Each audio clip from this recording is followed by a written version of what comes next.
Hey guys, thank you so much for joining me. Today, I'm going to do something a little bit different. And I know I'm a little late to the game, and that's alright. I want to talk about Switch 2. It's not in here. This box is empty. No, I'm not throwing it. I save boxes. I might have a problem. But I want to talk about the Switch 2 for a minute. Because I like it. I can see and I understand people's complaints and why it's not for them. And I get that.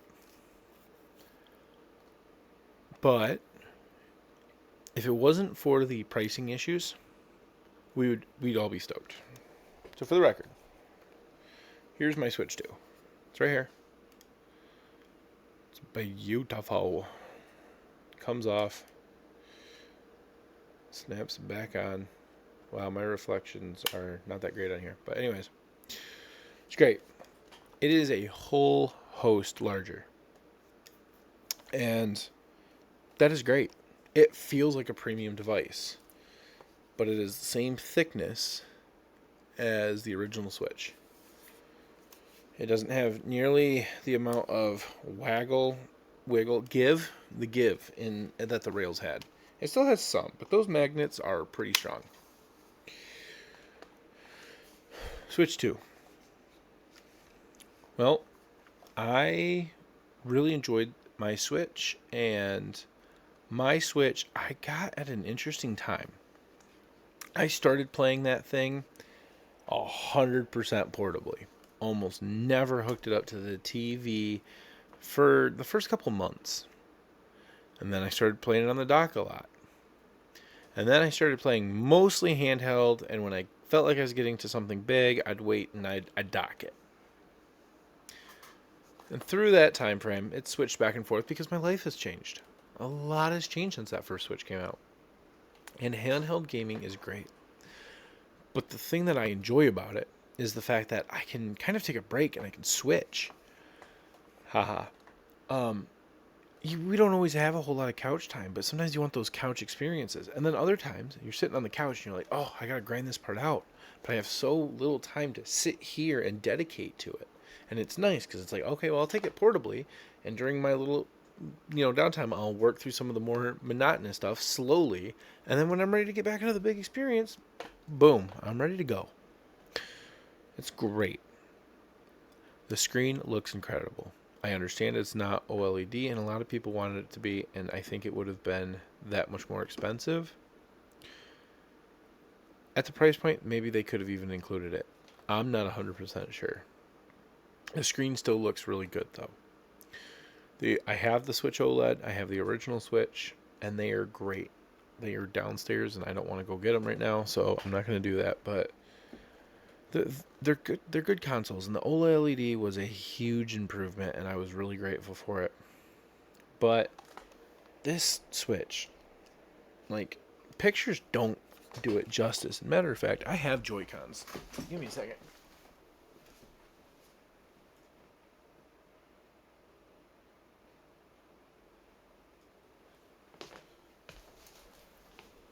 Ha! Two birds, one stone.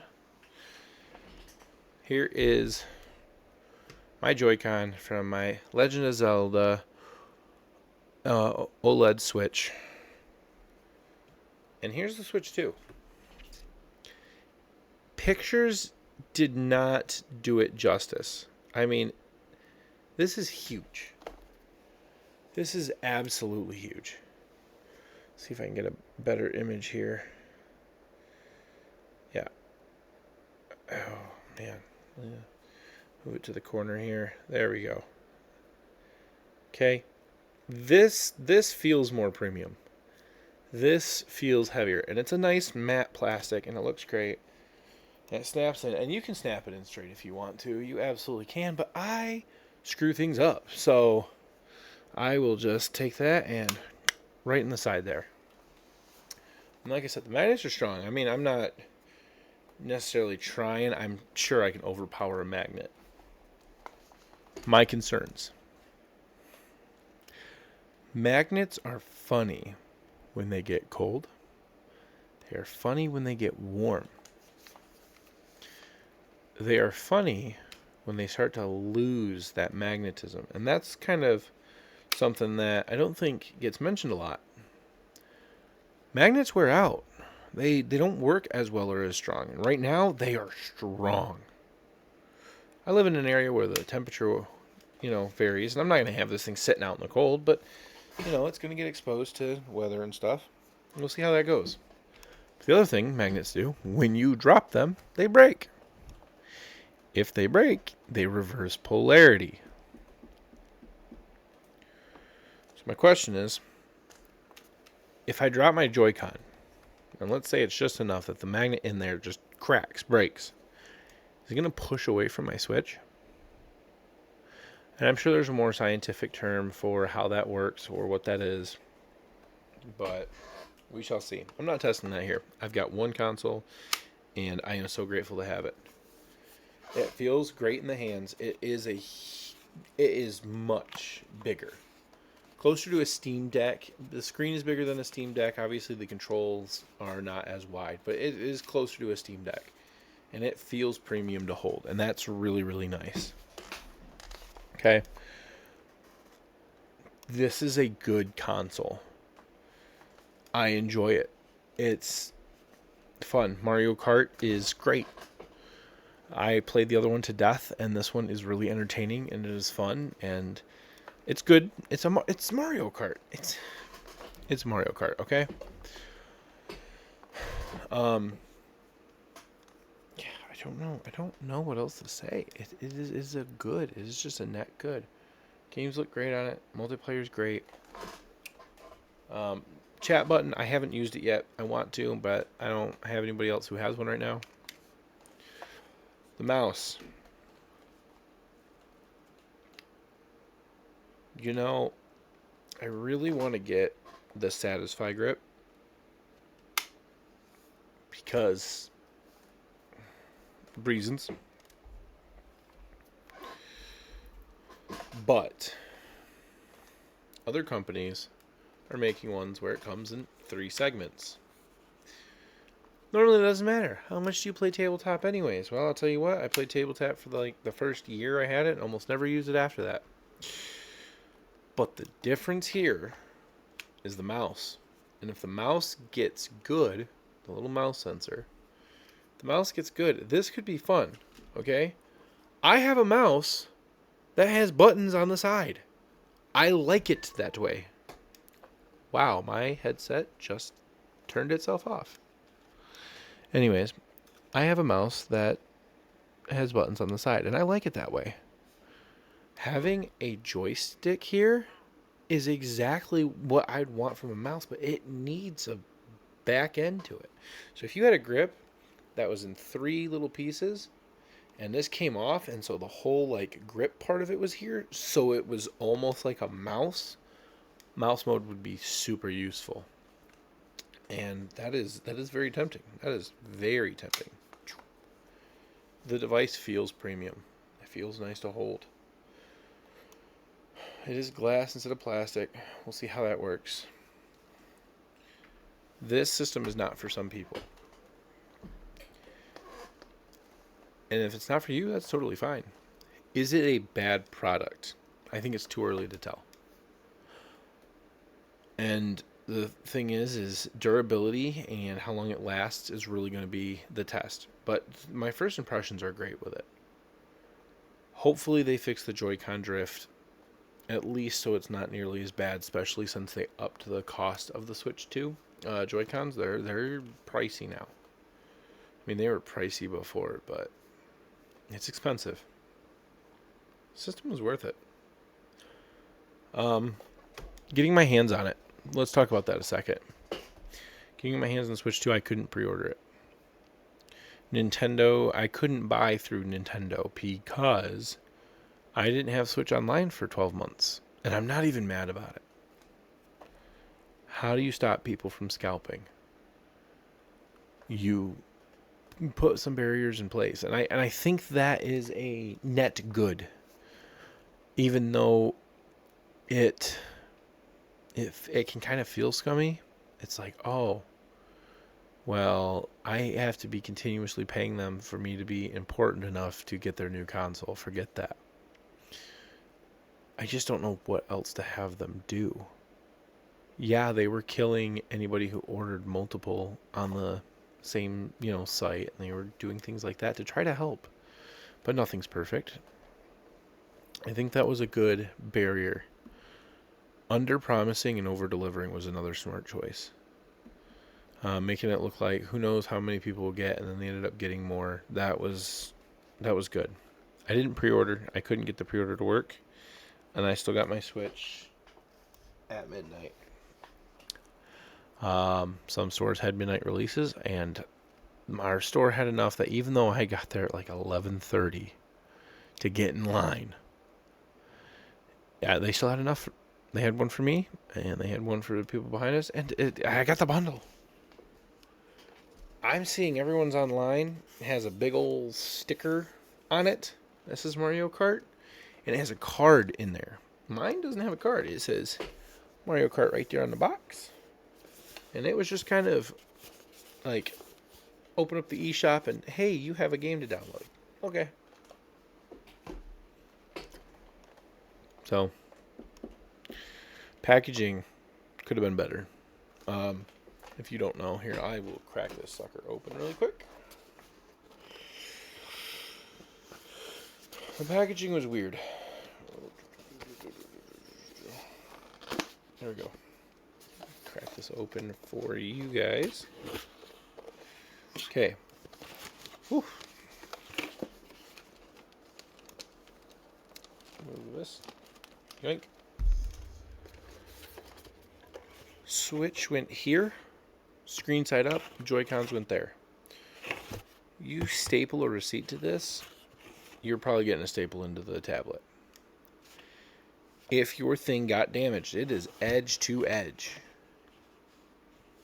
It probably damaged the Switch. Like, it most likely felt that impact.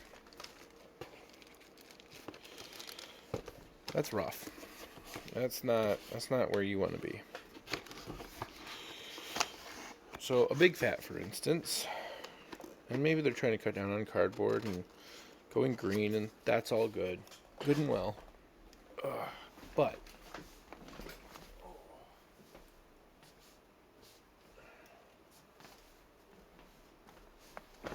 this Switch right here.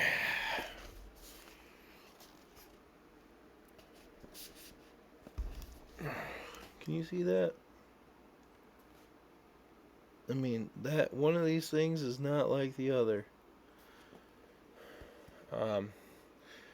Switch 2 is a little bit wider, but it's not nearly as long.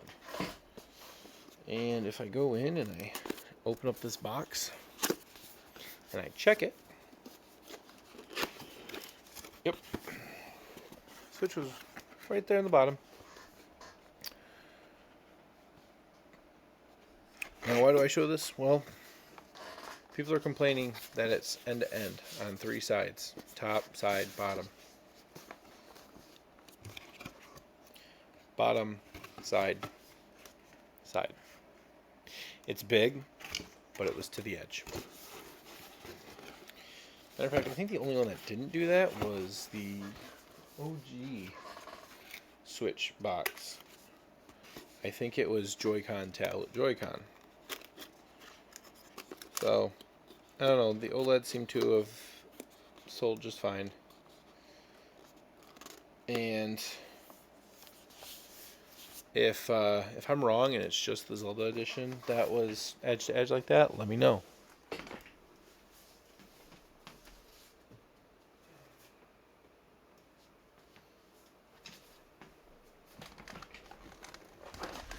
The game prices hurt. They hurt a lot. There's not much else I can say about that. It just doesn't feel good. And it's not going to get better because more companies are going to do this. The days of getting every game is going to suck. But then again, let me ask you, How many of the general public is buying nearly all the games that come out? Who's going, oh, let me get Mario Kart and Cyberpunk and Donkey Kong and Kirby and whatever the case may be, versus they're going, okay, I get my kid like 7 games a year, 10 games a year. That's how I grew up. That's how, some of my kids' friends are growing up. They only get a couple of games. Is those couple of games going to get worse now? Oh, absolutely. But I feel like the big majority of people who are complaining are the ones who are going to be buying everyone, and that puts them in a tough position. And I get it. That sucks. And it sucks for the person who can't get that many. And so now it's, instead of 10 games a year, it's going to be 6. You won't get to try everything. There's going to be stuff you miss out on. That fear of missing out is overpowering in this day and age. Pick a game you want and ask yourself, why do I want this? Is it the gameplay? Is it the social aspect? Is it relaxing, fun, single player? Is it multiplayer? Is it because I can play together? Or is it because, everybody's talking about it? If everybody's talking about it, then you can watch videos, and I know it's not the same, but you can watch videos. You can involve yourself in the conversation by watching somebody else play it. If it's because, oh, I would really enjoy this game, then get it. Get your money's worth. But now we're going to also have to look at games really critically and say, hey, is this worth that money? Is Tears of the Kingdom worth $80 to get the upgrade? It's worth the 70. Is it worth the 80? Mario Kart is fantastic. Worth the $50. Worth 60. Worth 80? Yeah, I get it eventually. Because it is a family game where multiple family members can play together. And it's wonderful for that aspect. And that is what I use it for mostly. And so I'm fine. I'm fine with that. But if you're all by yourself, or you don't game socially, you gain as your you time, then Mario Kart probably isn't for you, and it's not worth $80. That's all right. That is totally okay. It doesn't need to be worth. It doesn't. You don't have to buy that. So don't fear about missing out on something that wasn't made for your situation. Would it be nice to be able to be in the conversation and be involved? Yeah. Does it suck to feel like you're being excluded for things? Absolutely. But companies are using those feelings of missing out, community, and being left out to get you to pay more and put that pressure on. Don't let them.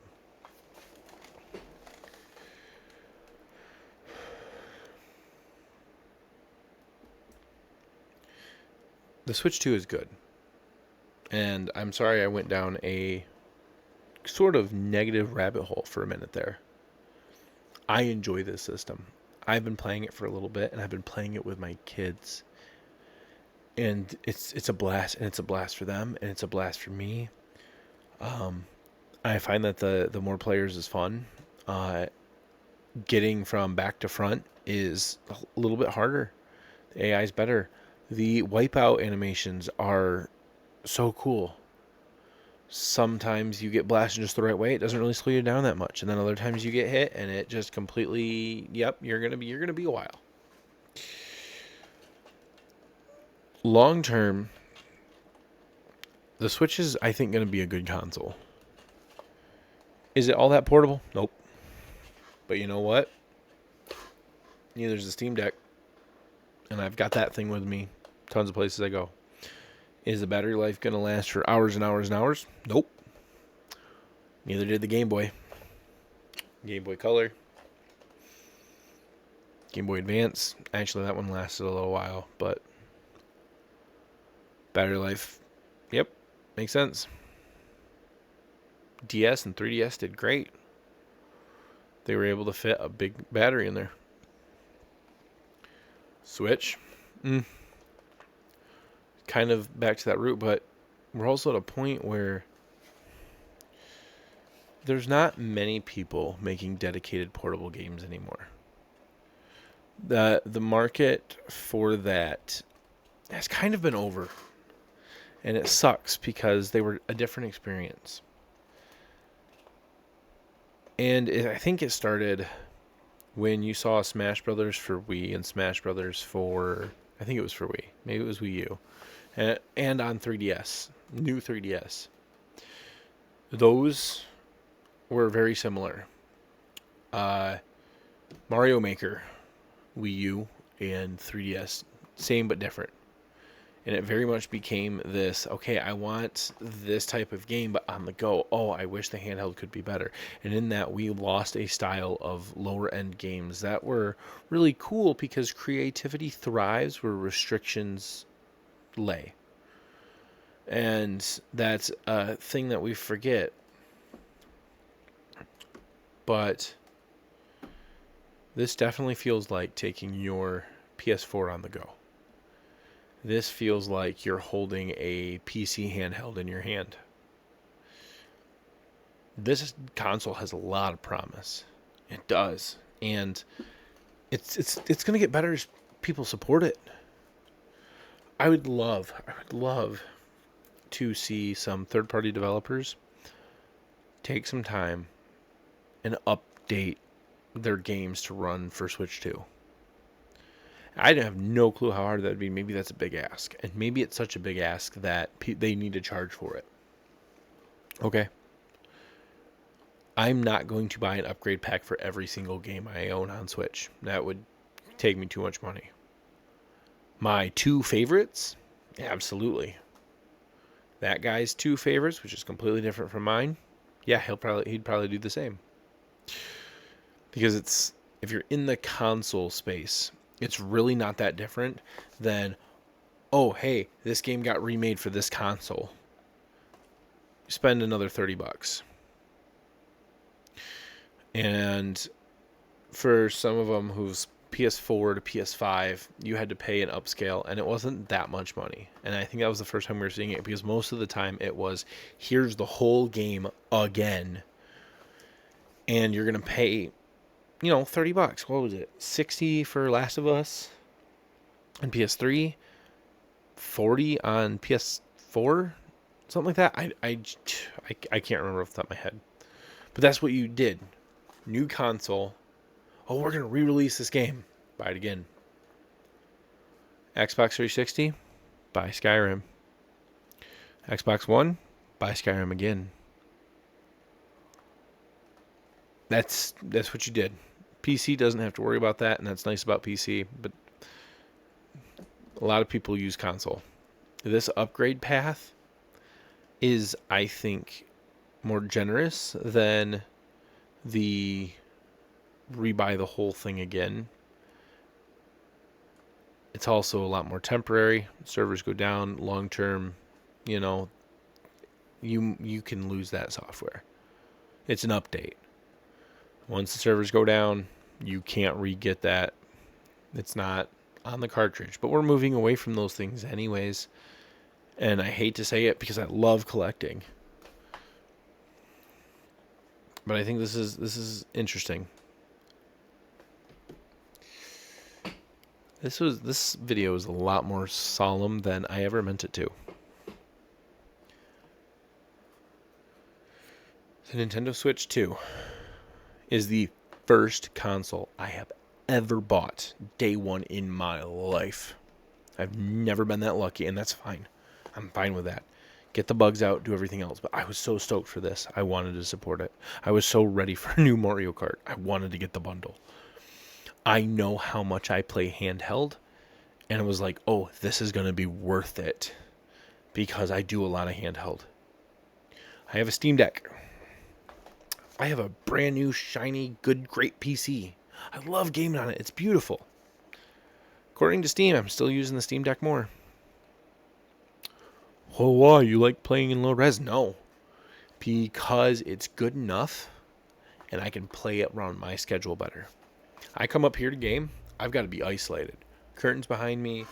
I am not all that interruptible. Or if I need to go downstairs, it's going to take some doing, and I've got to get all the way down there and get, past the door and go out and do the whole thing. Sitting on the couch, we're watching a movie. Honey, can you make some popcorn? Pause. Yeah, absolutely. I'm already there. I'm involved. I'm tuned in. Depending on how distracted I am by the game I'm involved in. But you get what I'm saying. I'm there. I'm not being pulled away. And then those times where I can focus and allow myself to be isolated, boom, dock that sucker. I'm ready to go. This is what makes Switch great, and this is what makes portables great. And the fact of the matter is visuals are wonderful for getting lost in, but at what point is enough enough? I don't know. I feel like not gratitude, being content goes a long way. Yeah, you want the games to look good and you want them optimized well, and I'm totally for that.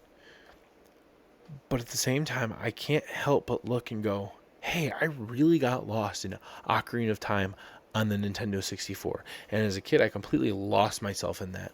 Why can't I do it now? Well, my eyes have adjusted to so much better. Okay, sure. But there was a point when you could just kind of look past this and see it for what it was. You weren't looking at it going, oh man, this is so low res. Oh, this is a 3D Zelda. Does that mean every time you see something new and better, you can never go back to how things were? I disagree with that.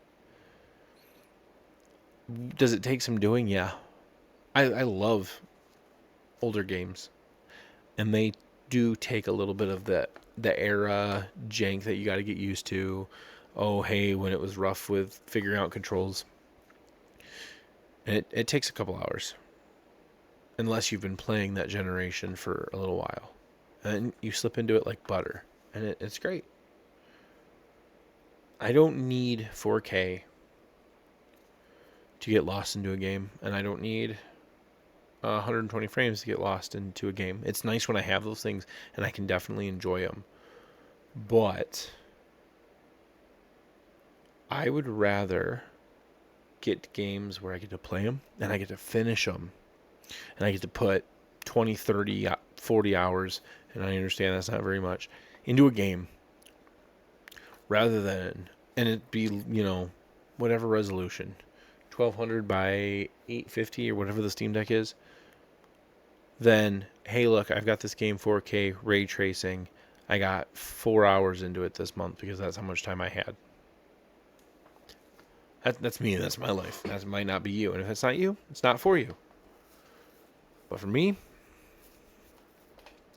something like this, game changer. I love this. And the game looks good. It looks good. Oh, excuse me. It loads quick. It's responsive. It's nice. I haven't really checked out the free roaming in Mario Kart. I've finished a lot of the first sets of courses. And again, with the kids. Because this is a nice kid-friendly game that I can play with them. I really wish that Nintendo would have included a way... I wish Nintendo would have included a way to turn off the camera. The auto drive is wonderful. The steering assist is great. Don't have to kill my A button. Little kids get help. It mostly drives themselves. They can do a little bit of steering and use their power-ups. But what I'm finding with my younger kids more and more is they're touching the camera stick, and so now they're looking at the cart sideways and still trying to steer because it's natural to want to put your hand on that thumbstick, even to rest it there, and then they're like, oh, I don't know what I'm doing. So Okay. If that setting was to be changed, it'd be like, oh, perfect. But this console is a great idea. It is what people wanted from the Switch to begin with. This console, this right here, was the potential that we saw back when the Switch first came out. Whoa, handheld and docked.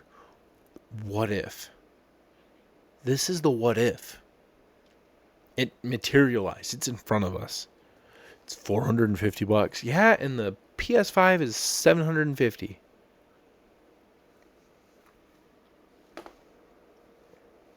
I'm not taking my PS5 in the car. I'm not taking my PS5 on the toilet.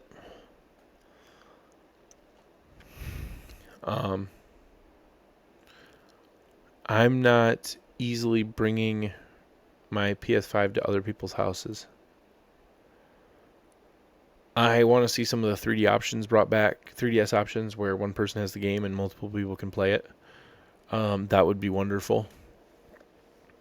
I want to see some of that back. And there's some big changes coming down the line. And here's the thing. It's clunky right now. The game card situation, key card, virtual cards, all that stuff is a little confusing right now. Because it's brand new. And that's what happens when things are new. When we were first using joysticks and moving in a 3D space, cameras were by default inverted. And they were probably thinking, oh, this makes sense. You move the camera button, you hit the camera button to go that way, so the cameraman goes that way. But it means the view goes the opposite direction. It's inverted. Okay? Clunky. I don't like inverted cameras left and right. Up and down I'm fine with, but left and right I just cannot. As we figure things out and we innovate, there's jank that goes with it. And I think we all forget that before something becomes butterly smooth, we have to deal with issues that are confusing and don't make sense. And it's been a while since we've had to do that. Oh, nothing's new in the game space. They're not innovating. They're doing whatever. Well, that is because nobody likes dealing with the growing pain period. Yeah, it sucks. Nintendo's trying something. And we're giving them feedback, but I don't want the feedback to be don't try. Fix it. This could be cool. Let's see the potential in it. Let's look on the bright side. And if you don't want to spend money to look on the right side, I get it. I totally get it. That's understandable. Wait till it gets better, but be hopeful that it will.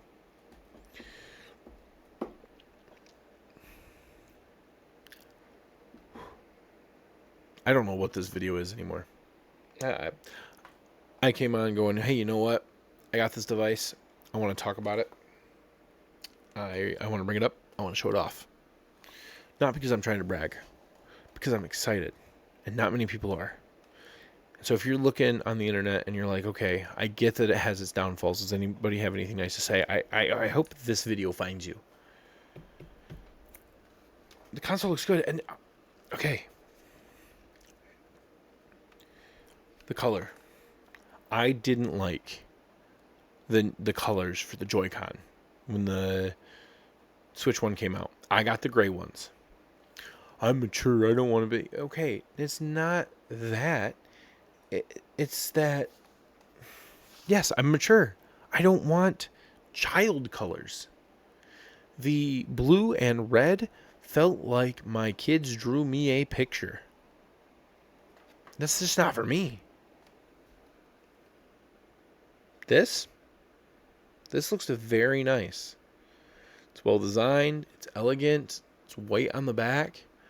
I have the Skyward Sword Joy-Cons. They're blue and purple. Again, elegant. They look nice. That neon color, I just looked like my kid was like, oh, look at this color in the crayon box, and colored. Here, I like it. It's subtle. It's used sparingly, and I think that makes it more artistic. And the neon blue, I mean, look, you can tell that's a Switch. What poster is that even seeing? Oh, Cobra Kai. You can tell what it is. It's identifiable, but it's nice and it's subtle, which is great. And do I hope they do really cool designs? Yeah, and I was hoping they would do more with these. Weight on rails, maybe something like that. But with these magnets, oh yeah, it should hopefully we'll get some third-party Joy-Cons, and they will be really, really good. I see a lot of potential here. Screen looks nice. Body feels good. The thickness is the same. Mario Kart, 120 frames, 1080p. Beautiful. Beautiful game. Mouse mode is going to be interesting. Mouse mode could be great. I want to get that wheelchair game because it's innovative. It's something new. And, oh, it sucks. It's clunky. If those attitudes existed when we were switching from 2D to 3D, we would have gone back to 2D and we would have stopped. Oh, 3D is too clunky. But we're like, oh, this is the way of the future. Yes, this is great. If you don't believe me, go back and play 007 on the N64. Enjoy those controls. Go back and play, what is it? Tiger something or other. The Tiger with the boomerang, PS2. Controls are a little clunky. It's clunky at first. It's not refined because it's new. And you have somebody who's working on it, testing it, and they're like, oh, okay, they understand, and their brain is wrapped around how and what it's supposed to do the whole time, which makes them not the best testers. But things get refined over time. I hope that Nintendo puts a back on these Joy-Cons, makes them thicker. Well, it won't fit in the Joy-Con grip. Take the middle piece, get rid of the handles, put those handles right here, okay? And then have it be attached. And then you don't even need the Joy-Con mold part. You just need to, with a middle piece, and it's a controller. Perfect. And then you make it in such a way that when you go to use it in mouse mode, it's fairly comfortable to move around. It's just got to be good enough. These are all things that could happen in the future. Mouse mode is interesting. I'm glad they included it since a lot of consoles are allowing mouse aiming, and that's been kind of a thing lately. I am excited about that. All right, well, this video has already gone on way longer than I thought it would. I'm super excited about this. I am so excited about the Switch 2, and I wish I would have started the video that way. This thing is going to be good, and I'm excited, and I'm happy. And if you're happy, leave a comment, follow. I don't know if the Switch 2 and you're like, hey, you know what? I want somebody who can acknowledge its shortcomings but still be hopeful for something great. Great. This is the place to be. This is definitely the place to be, and I hope that you check it out and you come back. So, like, comment, subscribe, follow, all the Twitch and YouTube things. And most importantly, don't let the overwhelming negativity change your hope, your view, or your outlook on this. If it's for you, you'll know it's for you. Have a great night. Thank you so much for watching. I'm Wolfwind, and I will catch you on the next one. Later.